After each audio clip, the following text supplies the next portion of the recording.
going on, guys? Welcome back to United View. Hope everyone is doing very well, having a good Monday. It's the second day of the year. It's the second transfer view of the year, second transfer show of the year. And we're joined by Marcel this morning as well. We've got plenty to get into, Marcel. We've got a little bit about Joao Felix, Vincent Aboubakar. We're going to be talking about Thuram, Frenkie De Jong. We're going to be talking about all of it. There's plenty to get into this morning. Be sure to smash a like on the like button. Be sure to subscribe, bottom right-hand corner. Remember, you can join the UV Members Club too. Links in the video description. It's also the pinned comment in the live chat. Also, as well, Marcel is here because Flex is currently, right now, on Sky Sports News. Yes, the transfer coverage is wild. The transfer coverage is everywhere, and we're going to be getting into everything across all platforms. So shout out to Flex. Marcel, how are you doing on this 2nd of January, 2023? And happy birthday for yesterday, by the way, too.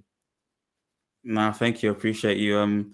New year, innit? So new Man United, and I think this is a massive turning point for our club.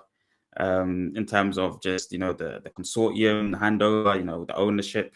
So this year's going to be a big year for Man United as a whole. We still have no one as a current number 7, a massive, important shirt number for our club. So big things are going to happen this year for our club, man. I'm looking forward to this year. Big things are going to happen. It's that Marcel positivity. And did you have a good birthday yesterday as well, actually? Before we get into anything, did you have a good birthday? Yeah, no. It was good. It's New Year's, so I'm just trying to reciprocate everybody's well wishes and send love to everyone else as well. So it's not really my birthday; it's everyone's birthday. I said Marcel a birthday message, going happy birthday, mate, and he sent me one back going, no, happy New Year, Owen, happy New Year. And I'm going, it's your birthday, man. It's about you. It's your day. Gotta. I mean, take this from someone who can't take a compliment. You gotta take the birthday well wishes. I'm sure the chat will reciprocate with the birthday well wishes. Nah, man. It's New Year's as well, bro. It's about a new beginnings as well for everyone else. So it's about an exchange and reciprocate it as well when you can. There you go. Let's get into some transfer news this morning, because actually some of the top tier journalists must have spoken and tweeted and reported about Joao Felix. Now, this is one of the names I think we are going to be linked to throughout the January window. And it's a bit of a weird one because, of course, look, most likely we're not going to probably get anyone in the January window. If we are, it's got to be a loan deal. It's got to be something cost effective. It's got to be something cheap. And again, chances are it's not going to happen. But Joao Felix is one name that has been linked to us. And David Ornstein has tweeted and reported in the last hour or so saying that Atletico Madrid are ready to loan Joao Felix. We already kind of knew this. But Manchester United and Arsenal are the main contenders at present.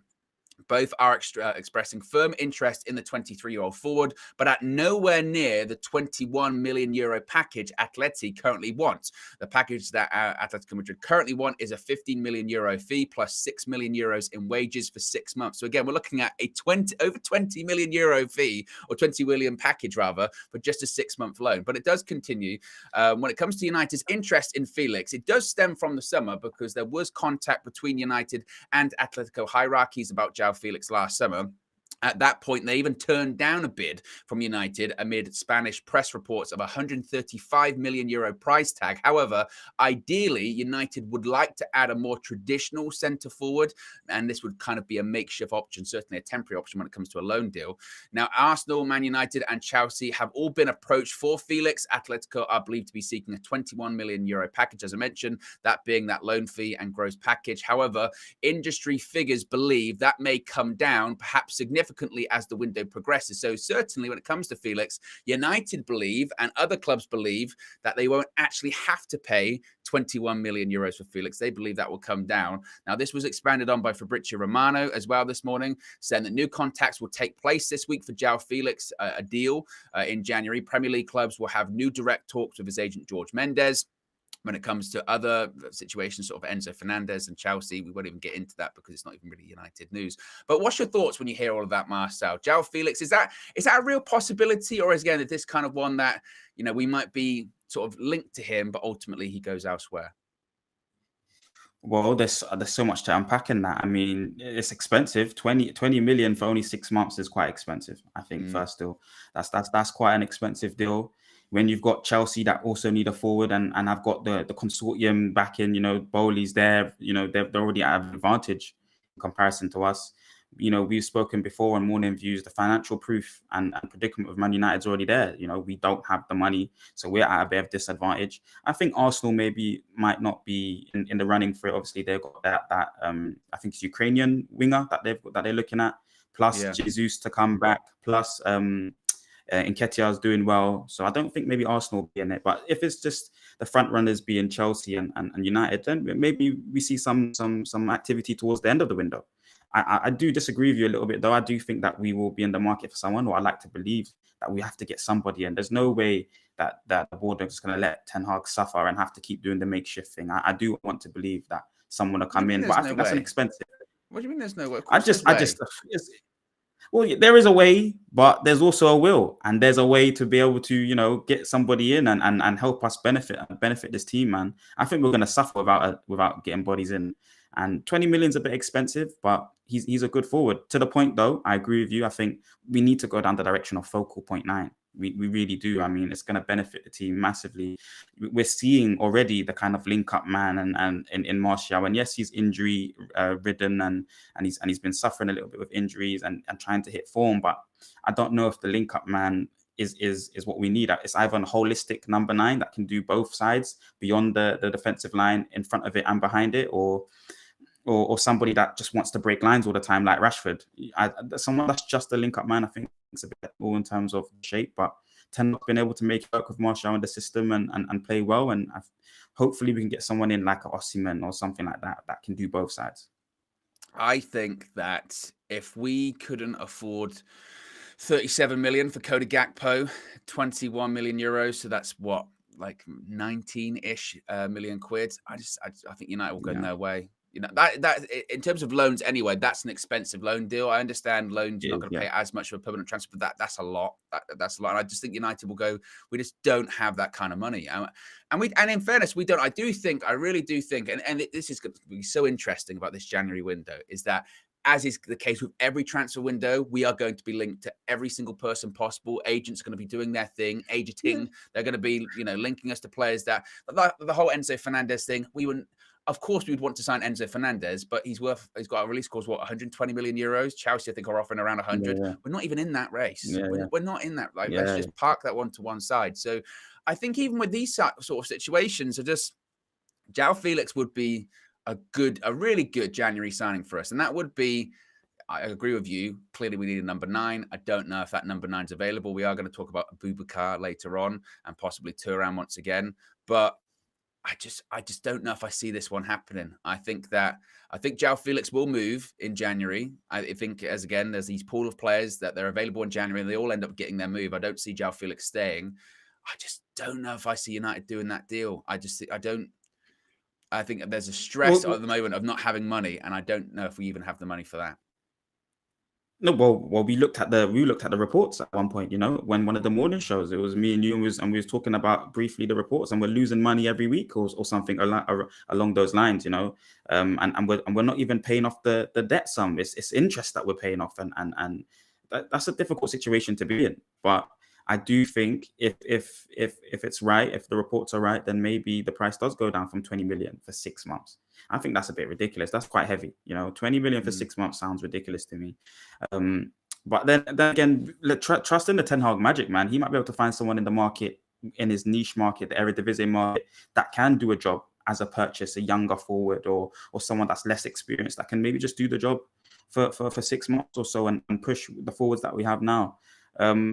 I really do think we've earned the right to be in the position we are now, the top 4, but I really do think it's going to be hard to solidify that top 4 position if we don't get somebody in, an extra forward and maybe a right back. He's doing magic in the back line already. It's 3 fullbacks playing in the back line right now. It's not 2 centre backs, it's 3 fullbacks. And, he's doing the right things, but the board really need to back him right now. And if we can get a loanee, I don't know, that 20, it's funny, 20 odd million. What's Ivan Toney's price? What do you think Ivan Toney's price? We ain't getting Ivan Toney in January. No, I'm just saying though, Owen. I'm just saying. Marcel. If we're saying that we can't afford, 19 million on a loan, which is a lot for a loan, I get that, but we are not going to get Ivan Toney is easily worth to Brentford at this point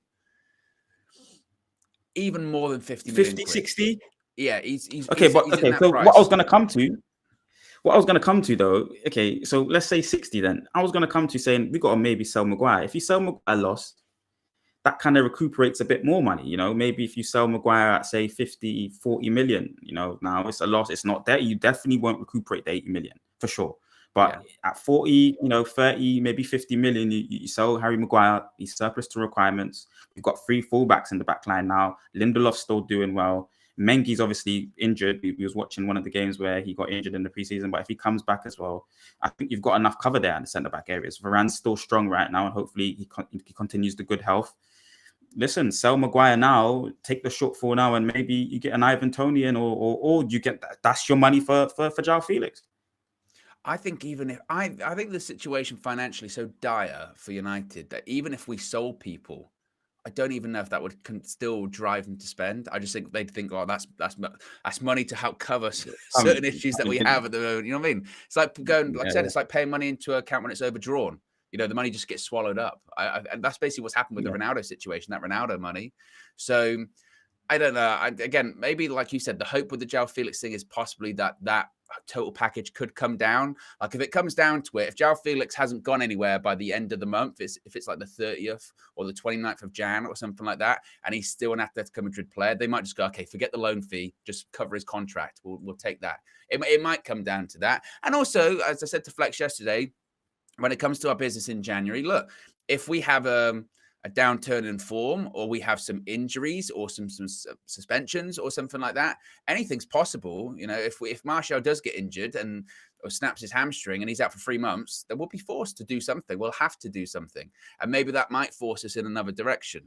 The problem is you would hope United would be proactive rather than reactive in that case. But exactly, that's just kind of what United is. A couple of super chats here. Keegan says, we have no money. How are we expecting any transfers? The best we can hope for is Thuram. Happy birthday, Marcel. Let's hope age gives you wisdom on David De Gea. The sliding at the end. Listen, I'm not even going to go through that, but thank you for the birthday wishes. Happy New Year to you. Yeah. And VK says 21 million is about right. A loan deal for Maguire as well. And Aya says United fans are delusional. Who's buying Maguire?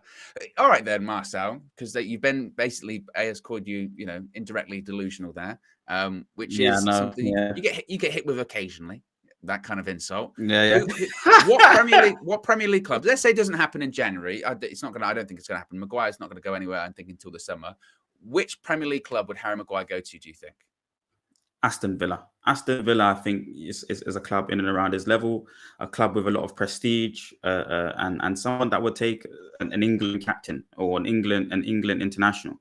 Aston Villa definitely fit that bill. Leicester City are suffering right now, but I wouldn't be. I think they would happily take back their old player that's helped build their training ground and things of that nature. So Leicester City is definitely an option. Wolves look like they need extra strengthening in that back line if they have the finances for that. So there's 3 clubs there, and listen, Newcastle are building a repertoire. Newcastle was too good for it now, I think. Yeah, but they're building a repertoire and having the prestige of an English international is something that I think you would want in terms of marketability and things of that nature. So there's 4 clubs there that would happily take Maguire.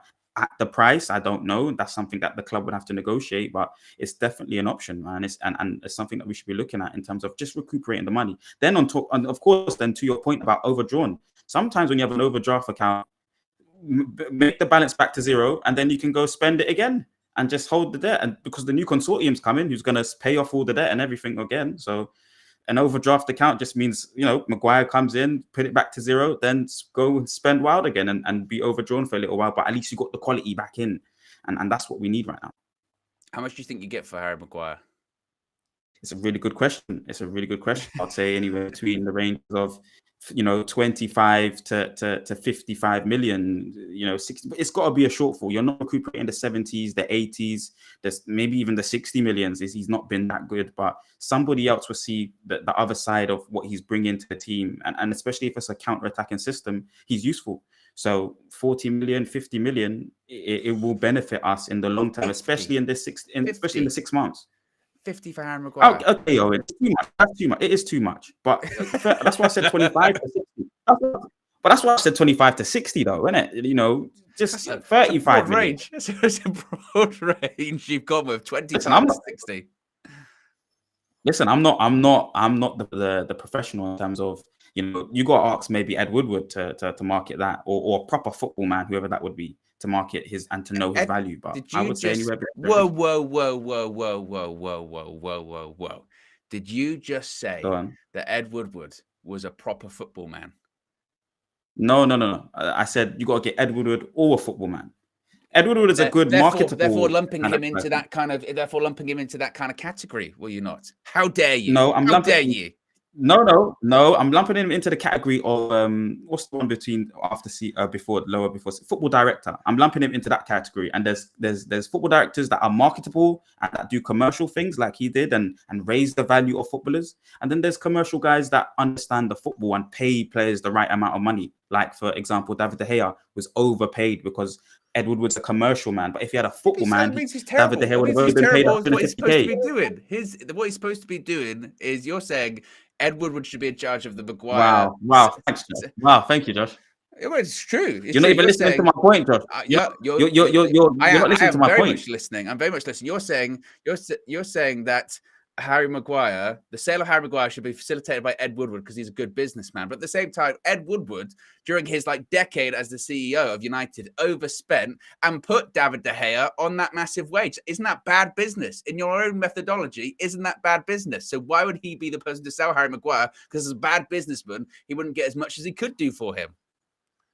No problem. I can see that. But I've also expressed in there, I said, or a proper football man that would be able to do it properly. So I can understand that. No problem. I have no issue with that. I can concede Edward would be the wrong choice. But definitely as a football director, that is a football man. No issue. It's no issue. But definitely as a football man, I think they would be able to make a better decision than of it. And it's about getting the price point. That's all I'm saying. I was connecting the two, saying one of those two types of football directors will get a correct price point on Maguire. That's all I was saying. I don't know why I'm in jail for that. Because it's a slanderous comment. Any mention of getting someone like an Ed Woodward back involved with Manchester United to do anything, even if it's selling Harry Maguire, is a behind bars offence. And you know that, Marcel. You know deep down in your heart. You understand. You understand what you've done. No, I conceded to that. No problem. Yes. No problem. And it'll be up to the community, as always, to vote to get Marcel out. Josh will put a poll in the chat shortly. Be sure to smash a like on the like button, guys. Got over 600 people watching. Less than that, we've only got 100 likes so far. If Marcel behind bars isn't enough reason to smash a like on the like button the day after his birthday, by the way. Exactly. Happy birthday. You're in jail. Excellent. Lil Yo-Yo with the super chat says, Marcel sounds like a politician advocating for increased inflation. The crack oxide makes 0 sense. Keep him in the sin bin. Crack oxide. It's the latest strain that Marcel is unleashing upon the UB community. See what the chat's saying as well. Broderick says Chelsea love a centre-back. Bowley would definitely consider him. He was actually linked, Harry Maguire, to Chelsea in the summer. Ed, one of our members, says no appeal. Ed says no appeal, spending life in the sin bin. Wow. Goku, one of our members, just a lot of red card emoji, says Marcel, you need to hold that red card and sin bin, no cap. Vegeta, one of our members, says well done, Josh, with the bomb emojis as well. Dilvis, one of our members, says thanks, Josh. Marcel deserve the sin bin. There's a lot of anti-Marcel sentiment. I'm Nelson Mandela. I'm Nelson Mandela right now.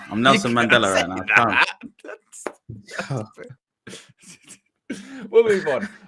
Vincent Aboubakar. Let's talk about another option. Now, this was actually something that Flex brought up yesterday, and I said, no, Flex, you can't. But by all accounts, Vincent Aboubakar could be considered as a wildcard January loan option for Manchester United in the transfer window. Now, this comes from the Daily Mail, who are saying that United's hunt for a new striker could see them make a move for Vincent Aboubakar.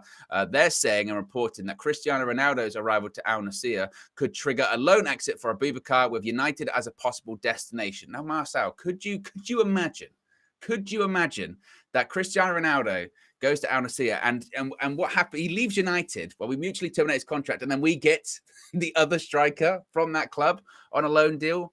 Is this not sort of a Gallo settings once again? Listen, Aboubakar is a brilliant footballer. I think he's a good player. I think he's a really talented player. So it is somebody that's old, though, and not the kind of striker that we would most probably want. Not the type of forward we would want at all. But in terms of age, I think he's really talented. And obviously, Ronaldo going to the club maybe means that that Abubakar's not a surplus to requirements, but they can, and the wages that they're paying him and all these kind of things, it seems like an option. But again, I can see why people would associate that to Ighalo in a way. But Abubakar was good, man. He sees performance in the World Cup. He was good.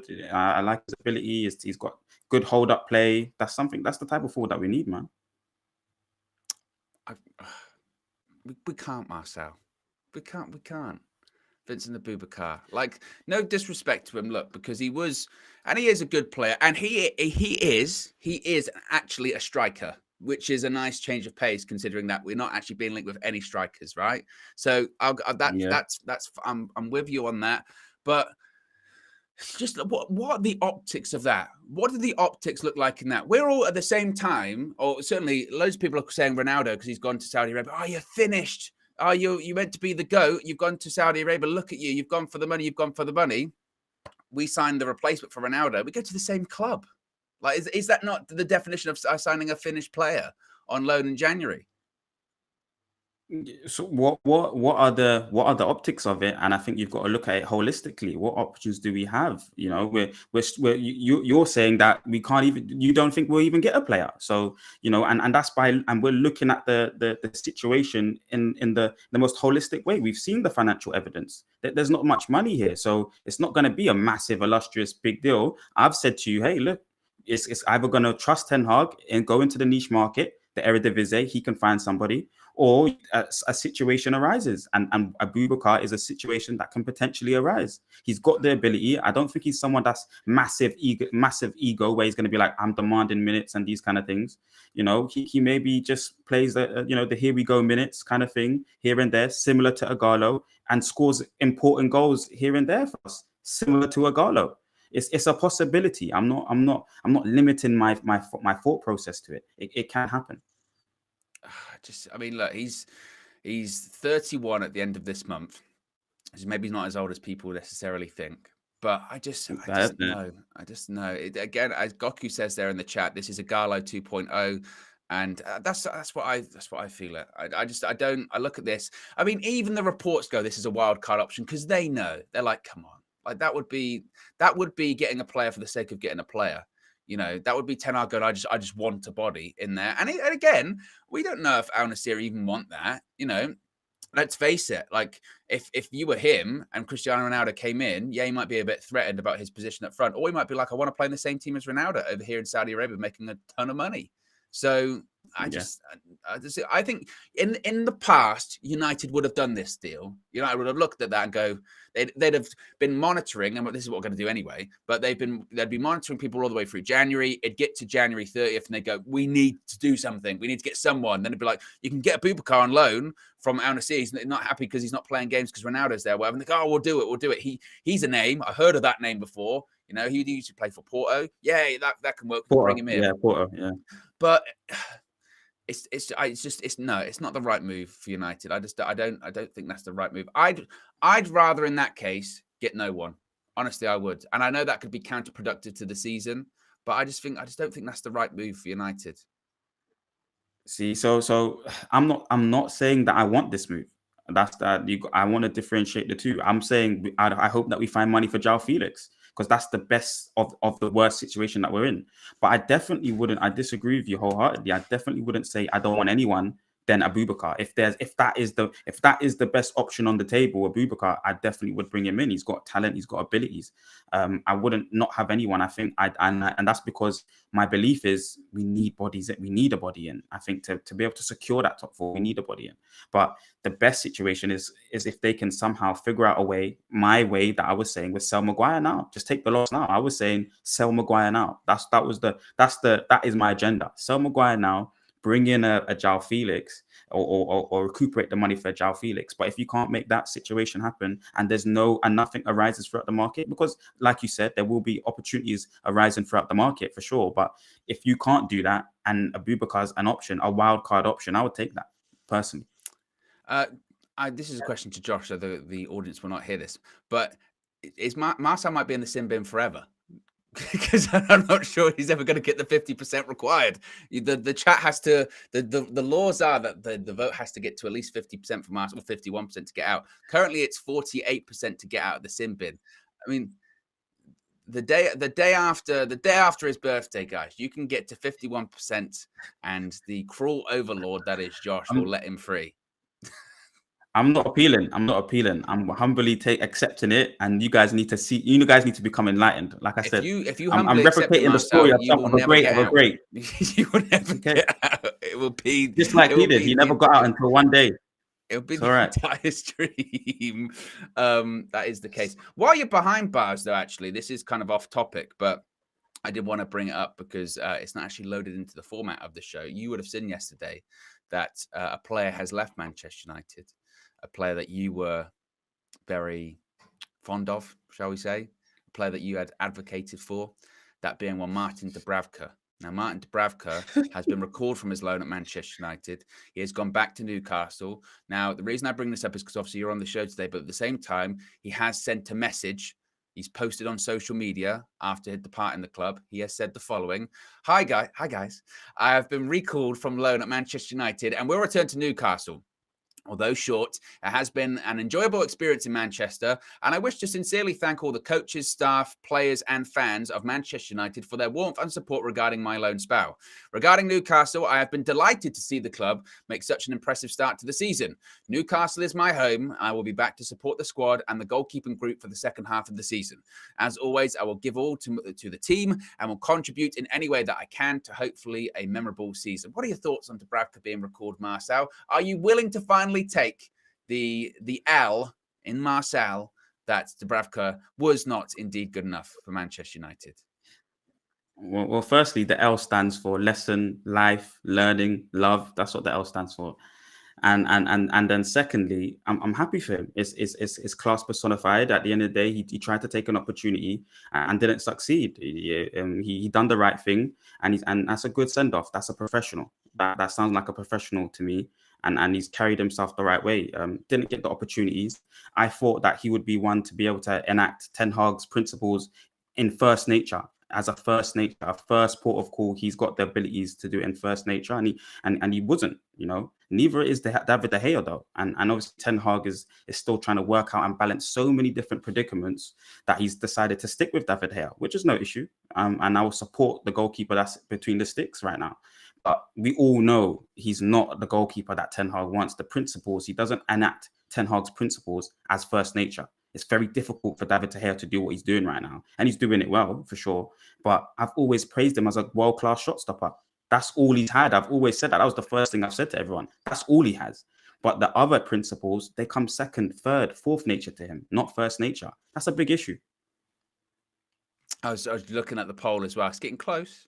49-51. We just need a 2% swing here, guys. Oh, it's 50-50. Marcel, this could be the moment. This could be the moment that Marcel gets released. To be honest, I would kind of phased out what you were saying there as well, because I was looking at the poll. Did you take the out? Did you take the out? Did you? So you're admitting that Dubravka's not good enough for Manchester United. Can we get on the record and say that he's free? Yeah, but I've never tried. He was a vehicle. He was a tool for my agenda. You're saying he's not good enough. He was a tool for my agenda.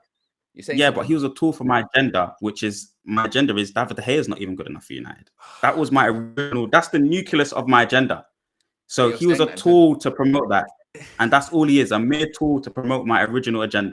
That's it. So yes, he's not good enough. Okay. I was going to say, so you're officially saying he's not good enough, even though you saw the warm-ups, you saw the positive warm-ups, right? You saw he had a bad leg. And you say he didn't get opportunities. He did get opportunities. He played 2 games and he was rubbish. Only 2 or 3. It was rubbish. Not good enough, Marcel. Yeah. No. Let me not even fight it. The only tool here isn't Dubravka. It's you. Okay, that's God. And I myself, I don't know about you. Yesterday, once that news was announced, got a lot of messages about Marcel. How is Marcel feeling right now? So look, this is what we were saying before. Tom Heaton's better than Martin Dubravka. Tom Heaton's better. Factual. No, I can agree with that. And I concede to that, man. That's not the original point of my agenda. It went left, right a little bit, but we all know that David De Gea does not enact Ten Hag's principles as first nature. You all know this. I don't even need to say it anymore. You all will know it and you'll feel it once you see the better and new advanced goalkeeper coming between. And Dubravka did. No, well, he's not the new advanced keeper at the top of goalkeeping. He was a makeshift trying to start the foundations again. He's not at the top of goalkeeping. Clearly, that's obvious. He was trying to push and reenact at the foundation level what Ten Hag wants to perform at. Oh, there you go. Look, I think that's as close as we're going to get to Marcel admitting that he was wrong in this situation, that Dubravka is not good enough for Manchester United. That's as close as we're going to get. I take that as a win, folks. Take that as a win. Be sure to smash a like on the like button, guys. Got nearly 800 people watching, just 160 likes. We can do better. We can get to 250. We can get to 300. The aim is always 500. So if you haven't already, click the like button. Be sure to subscribe as well, bottom right-hand corner. Remember, you can join the UV Members Club too. Links in the video description. It's also the pinned comment in the live chat. You get your badges, your emojis, your exclusive members only content, UV Raw. The new episode, I think, is overdue. I've seen it. It needs to come out today or something, Josh, actually. That's just popped into my head. So maybe that might come out today or tomorrow. Either way, you can watch the back catalogue if you're a member of the UV Members Club. Coming soon is Marcel's big De Gea debate on UV Raw that I've heard about. It's been rumoured about. It's been, it's myth at this point. It's legend. Was it in the back of the car on the way to the game the other day? So it's going to be an interesting one whenever that does get released. I don't even know if Josh added the bit about the fruits and the watermelon. I know you're not fond of fruits yourself, but there's I am fond of fruit. I don't. It's the Marcel episode. Look, I don't mind. You say I'm not fond of fruits. I know it looks like I'm not fond of fruits, but I don't mind fruits. I don't mind fruits that as long as I don't get poisoned by said fruits. When you bring them to me, when you give me rotten fruit that then gives me food poisoning the next day, that's what I'm not fond of. During pre-season, when you go to a fruit store and you say you rummage around in your pocket like this, and then you go, "I've got $3.50. What have you got?" And he gives you a suspiciously large amount of fruit. That fruit most likely is not going to be good. That's going to be rotten fruit. Because Marcel came to the studio that day.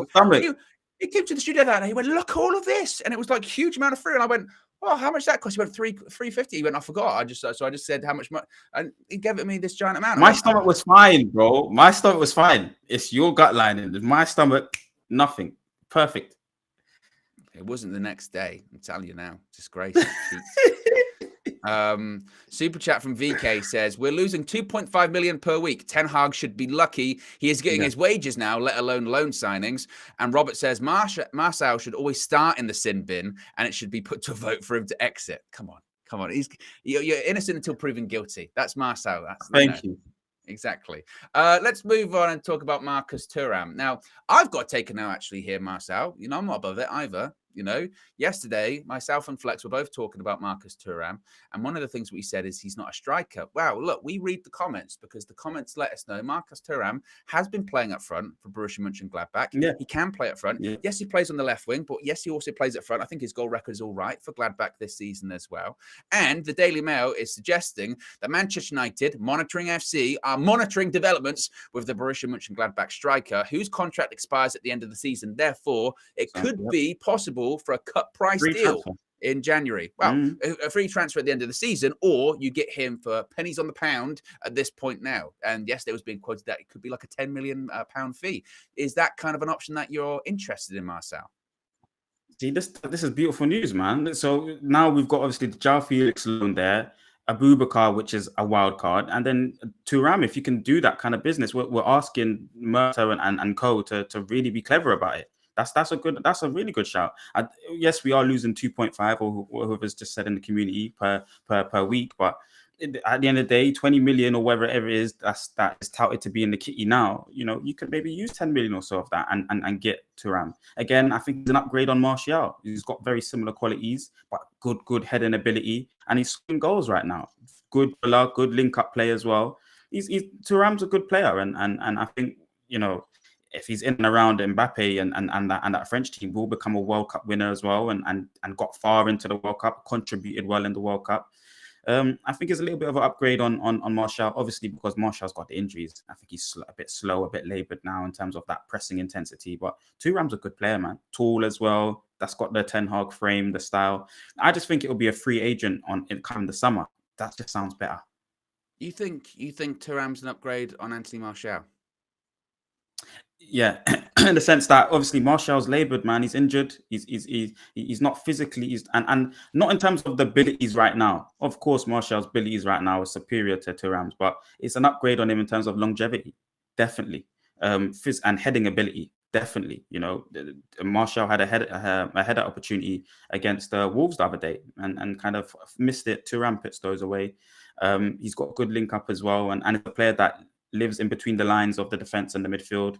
And because he's got the pace and he's not injured, he's a bit younger, a bit fresher, can burst into the box, which I don't think Martial can do as much or as well anymore.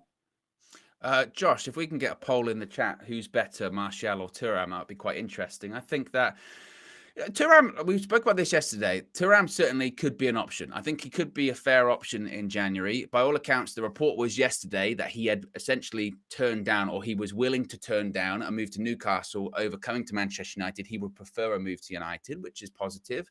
Again, you look at his contract situation coming to, expiring at the end of the summer. In addition to that, it's not a massive club we're dealing with there. It's Borussia Mönchengladbach. So they're going to want to get some money for him because it's important to get money for them for that kind of club. So you could argue then there that it's a situation whereby, okay, we've got to cash in, and they cash in for a low amount. If United can't afford 10 million, then we're definitely not getting anyone. If United can't afford 10 million for Marcus Thuram, then we're definitely not getting anyone. But I do agree with you. I do think that's an option that would be worth considering. As far as saying, is he an upgrade on Martial? I feel like Martial's better, to be honest. I feel like Martial, I think that's a bit of a slander to Anthony Martial. I mean, the poll's just gone into the chat. We'll wait for it to pad out a bit more. But the initial results say that 65% that Anthony Martial is better than Marcus Thuram. I think also as well, and again, I don't want to go too far on this because yesterday me and Flex were like, hey, he's not even a striker. And, he can play up front and he has played up front. I just feel like Martial, if Martial's fit on his day, I'd rather have Martial up front than Marcus Thuram. I'd like to have them all in the team and all in the squad. But if you said you've got to choose one to play up front, I'd go with Anthony Martial. Yeah, correct. All day long. I'm not saying, like I said, I'm on ability. But on longevity, you're missing what I'm saying again. On longevity, definitely an upgrade. On ability, he's not. And I said that. You can play it back and you'll see me say that. On ability, currently he's not. But longevity, I'm looking at the whole package of what a footballer brings to Man United once he steps through the door. He's got availability is one of your best abilities. It's very simple. And right now, Martial's ability is not. He's never available really or enough. It's only really starting to pick it up now, and that's 70 minutes here, 60 minutes there. That's not good enough. Thuram's going to be able to be here consistently. He's got a little bit of the burst of pace, a lot of better burst of pace. His pressing game's a lot better now. Is going to be a lot better because of that. I think, in my opinion, and I don't know, but technical ability right now, of course, Martial's better. I've not said that. That's not the case. Martial's definitely better in that regard, and maybe because of that, currently he could be better. But I think Thuram's ceiling, for me, in my opinion, is much higher. Heading ability there, holistically as a forward as well, because I definitely see him as a forward. I did see you guys speak on it before, questioning whether he plays there, but I definitely have always believed he's a forward. But yeah, I think Thuram's ceiling's a bit higher than Martial, or a lot higher than Martial's for sure. Yeah, I mean, I'm just looking at his injury record now, and obviously, I think if you compare most people's injury record to Martial's is going to be worse. And to be fair, Thuram's isn't too bad. I think over the last 3 seasons, he's missed 10, 11, 12, 13, 14 games for injury over 3 years. It's not bad actually at all. So you would say that he probably stays relatively fit. I agree with you. I liked what I saw in the World Cup. Didn't play all the games, but when he did come on, particularly in the World Cup final and in those latter stage games, I thought he played really well. I thought he looked lively. I thought he had energy. He was playing off predominantly the left-hand side in those games, and maybe that's why you sort of lean into, is he more of a winger than a striker? But by all accounts for his club, plays as a centre forward. So I think that would be an option. As again, I'm not opposed. Not every transfer, I suppose, has to be an upgrade. You know what I mean? In terms of quality, especially in this window, especially in the situation we're in right now, a transfer, what we're really looking for at the moment is just to ensure that if, and let's be honest, when Martial gets injured again, because he will get injured at some point, or he can't just play every game anyway. When that happens, we need to have a suitable backup, or during a game, when it's 0-0, a bit like Yeah. against Wolves, and we had to bring Yeah. on Rashford. You've got to look Yeah. to your bench and be able to bring someone on that can affect the game. And we're still in a lot of competitions right now. That might change over the next couple of months, but at the moment, we're still in every competition. Obviously, with games coming thick and fast in the Premier League, we're hopefully going to get to the latter stages of the Carabao Cup. We've got Charlton next. Obviously, the FA Cup starts on Friday. The Europa League tie, we'll wait and see what happens after that Barcelona game. But at the moment, we're fighting on 4 fronts. And if that is the case, Yeah. Anthony Martial, he's not going to be able to keep up with that schedule. He just isn't. And United shouldn't expect him to, because that would be somewhat deluded, I think. So you would need a Marcus Thuram, to be honest, or someone like that, just to help lift the load. And unlike Aboubakar or Felix, it's a permanent option that come next season, he can still be positively involved with the squad. He can still be positively, contributing to the side. Again, my only concern would be is, are we doing the deal for the right reasons? If we did have money, would this be an option that we're going for? You know what I mean? Is this a diversion from our long-term strategy just because it's like we just need a player and we don't have a lot of money? This is the next step. This is the next step, is how I look at it. You want to progress, you have to make sure you know what your next step is. And that's got to be within the context of what's going on around you. The context is we don't have enough money, so we have to live within our means. And if that's the next step, the best means that we have, live within them. And that's how I see it. Like I've been saying to you, we need to get. But you've just outlined it. The games are coming thick and fast.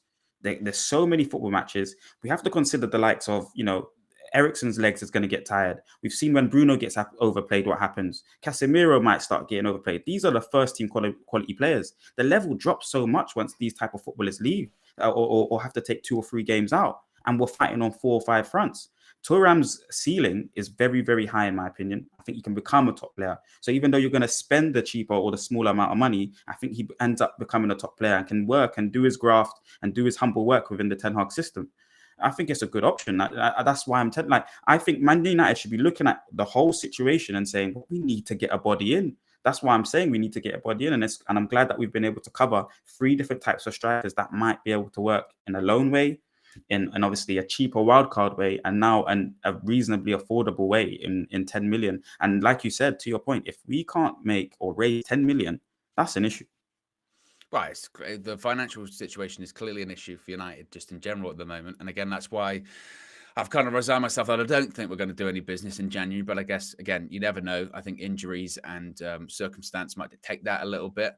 With Thuram, though, as well, the report yesterday was that he was willing to turn down Newcastle in favour of going to United, should United be interested.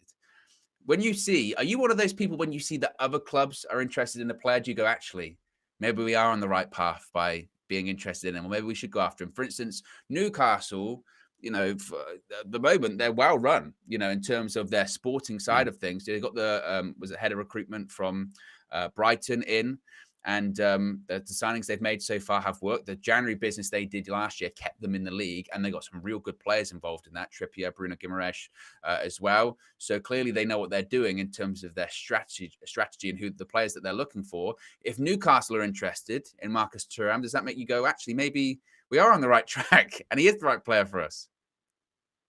No, no, but for the right reasons. So Thuram is one of the players that you should look at, but I'm looking at it for different reasons. So Ten Hag is he always talks about proactive footballers.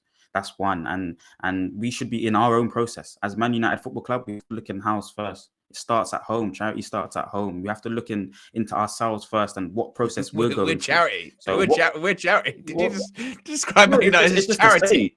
Charity starts at home. It's just a saying. It's just a saying. It's just a saying. And charities give. So we have to give to ourselves. We have to look out for ourselves. And right now we need to add to ourselves, man.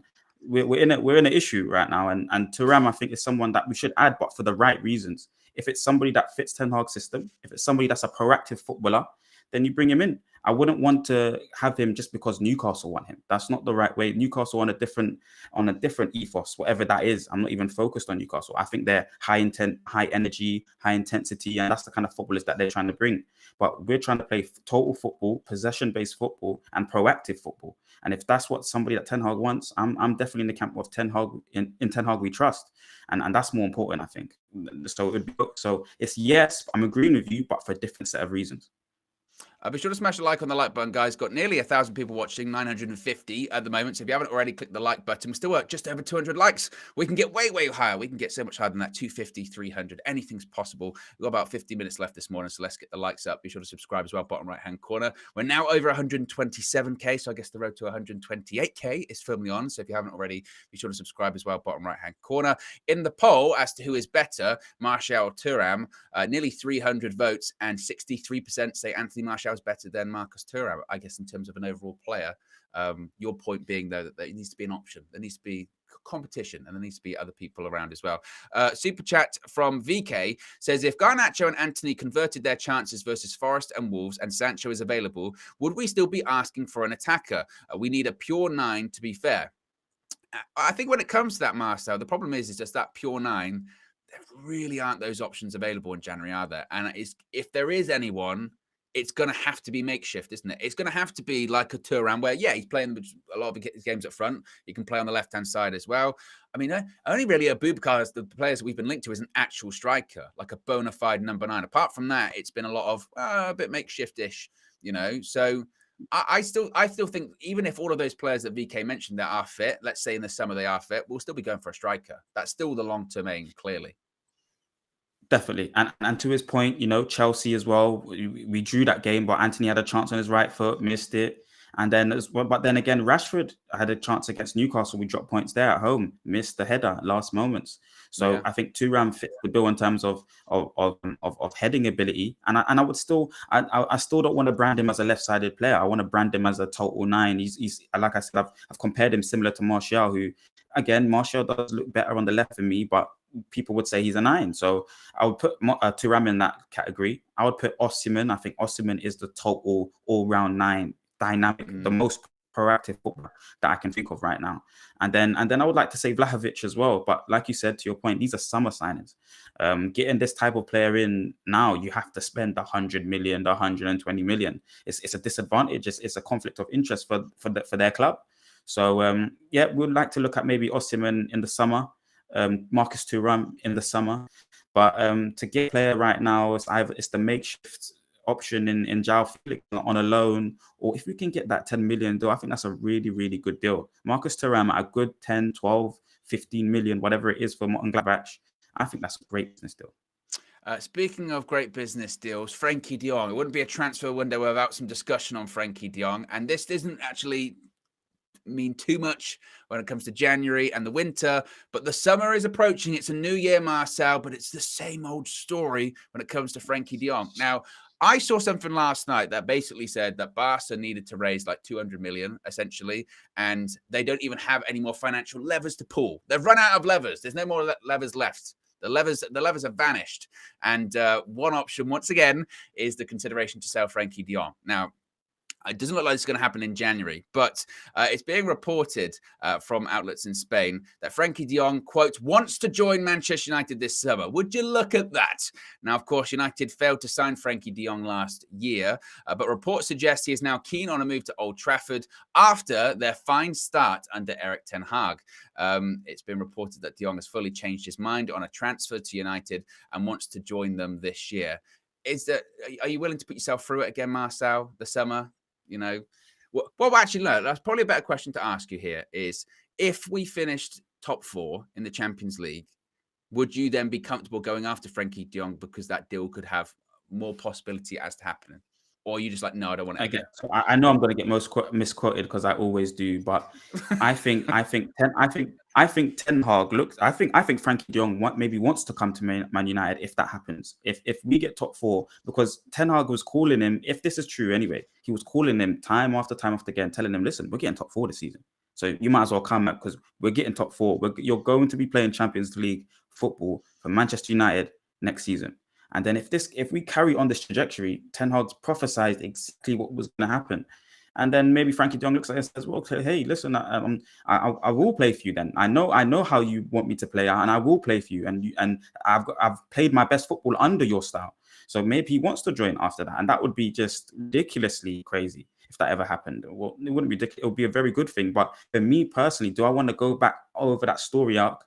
No. Does Ten Hag have the tendencies to go over that story arc? Yes, because Gakpo was a player that was meant to be for the summer. Then he wanted to chase him in January, if the PR machine is telling the truth. But, at the end of the day, I wouldn't want to go over it again. There's plenty of footballers in the world of football. If Enzo Fernandez doesn't get swooped up by Chelsea, you got to look at Enzo Fernandez, fantastic baller.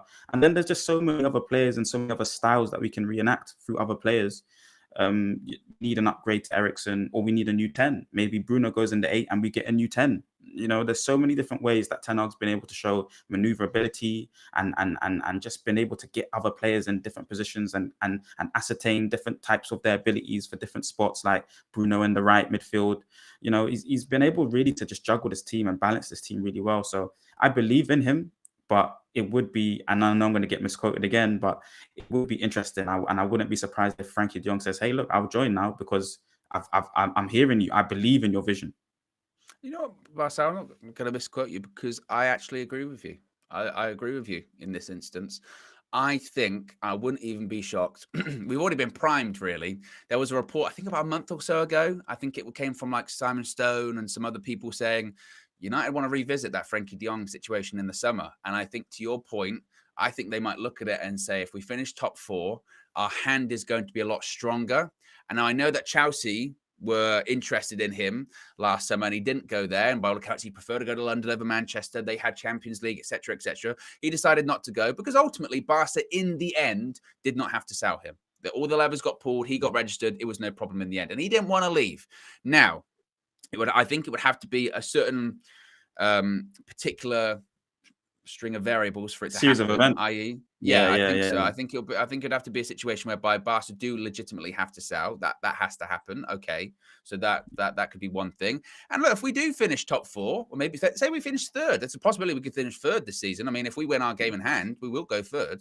So say we finish 3rd in the Premier League, plenty of games to go, of course. But if we finish 3rd and and we got new owners as well, and Ten Hag gets backed in the summer, then maybe Frankie might look at it and say, yeah, and ultimately, look, myself, I never, ever, ever want to go through what we went through last summer with Frenkie De Jong. That was torture. That was absolute torture. Yes. That whole Ten Hag speaking to him, he does want to come. He just hasn't been paid. He doesn't want to come. He's got no interest in coming. He told us back in June he doesn't want to come. All that kind of stuff. No, I don't want to. No, not again. No, thank you. No, thank you. I don't want to have that anymore.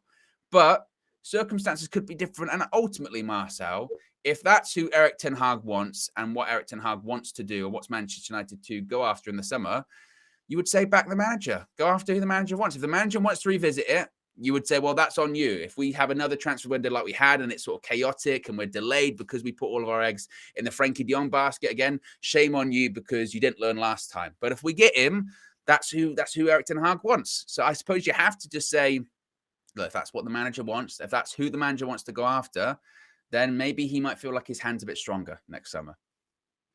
Yep, he hasn't let us down now. He hasn't let us down yet. He's handled big footballers that believe that they had the divine right to minutes on the pitch and styles of play, like in Ronaldo. He's managed players that he used to manage but haven't been able to produce performances, like Van der Beek. He's managed Harry Maguire, who we all saw wasn't good enough and needed to lose the captaincy.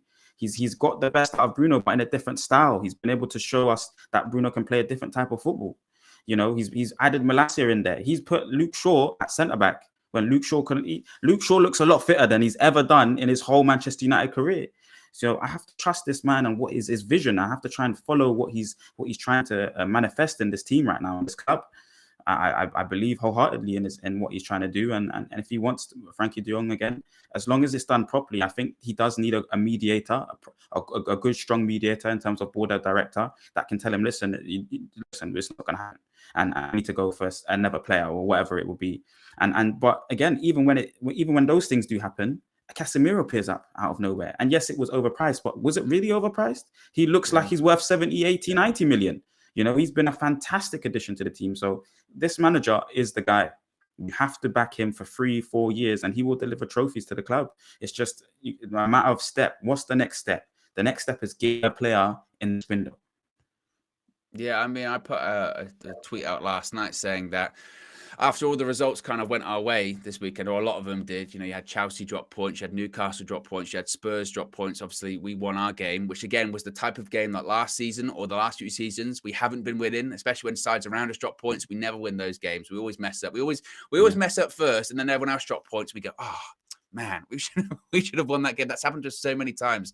But I put out a tweet and it basically said, like, after 2 games this season, and you sort of must have seen this, Marcel, everyone was reveling in the fact that Manchester United were bottom of the league. They went, oh, United bottom of the league. Look at this. Ha, ha, ha. Ten Hag, Eric 10 minutes. He's not going to last. Or Eric 10 weeks. He's not going to last, whatever. Okay, now. And again, still plenty of time to go and still plenty of games to be played. But right now, you're 4th in the league, 3 points off 3rd, right? And at the same time, and I look at someone like Chelsea, who spent nearly £300 million in the summer. They spent, what, 274 million?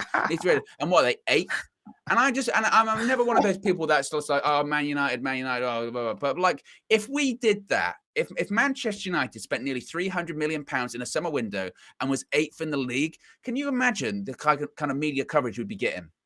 Could you imagine the media coverage we'd be getting? And bear in mind, Chelsea's still spending. They just bought Badiashile as well. That's happening. But at the same time, people are like, oh no, Todd Bowley, look at him coming into the Premier League. Oh, he means business. He means bad business. They're 8th. Yeah. They're 8th in the league. And if this was United, people would be laughing, Marcel. But even as we go into 3rd, people are still trying to say, oh, well, United still went good. We're good, man. United are good. Hated, adored, but never ignored. Hated, adored, but never ignored. And that's what we're on right now, and that's how we are. That's Manchester United. That's the pressure of being one of the greatest clubs in the country, in the world. So it's very, very simple. We have a manager now that's ready to steer the ship correctly. Back him wholeheartedly. Give him the holistic backing in every single window. Try to promote what he wants to enact in the team as first nature, and that's just the planogram that we have to follow. We're hated and adored, but never ignored. And that's Manchester United Football Club as in a wholesome way. We have to push on now. It's very simple. We've earned the right to be in this position. I remember sitting in the full view with everybody saying, listen, we just want to see good football. I remember being actually one of the first people to say I want Ten Hag in because I know he's going to re-evolutionize and evolutionize the squad. He's going to change it completely. He's starting that process. We're not a counter-attacking team anymore. We want to dominate football matches. We want all of the players, including David De Gea, to come higher up the pitch so we can squeeze teams and give them pressure and score 3 and 4 and 5 goals. We need a new striker to start scoring more goals. We've only scored like 24 goals this season. It's not enough. So we need to add to this man. Chances. That's true. That is very true. But we need to add. He needs ammunition. He needs it. And we need to start doing that. You're right, though. You're 100% right. If this was Manchester United in the predicament that Chelsea are in, it would be a dire situation, and everyone would be looking and laughing. But that's what's meant to fuel us. That's what's meant to say, okay, no problem. We keep going. And at 4th place now, it's good, but we've got tough games, man. Arsenal, City, they're flying. Both teams are flying, man. And that's again another massive test. Then Barcelona. So we've got to revel in those opportunities to show that we're in and around it. And let's see what happens. What can Ten Hag do the second half of the season, man?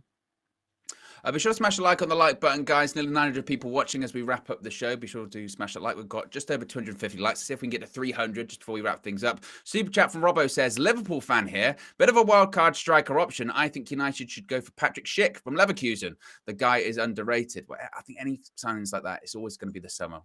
That's too expensive.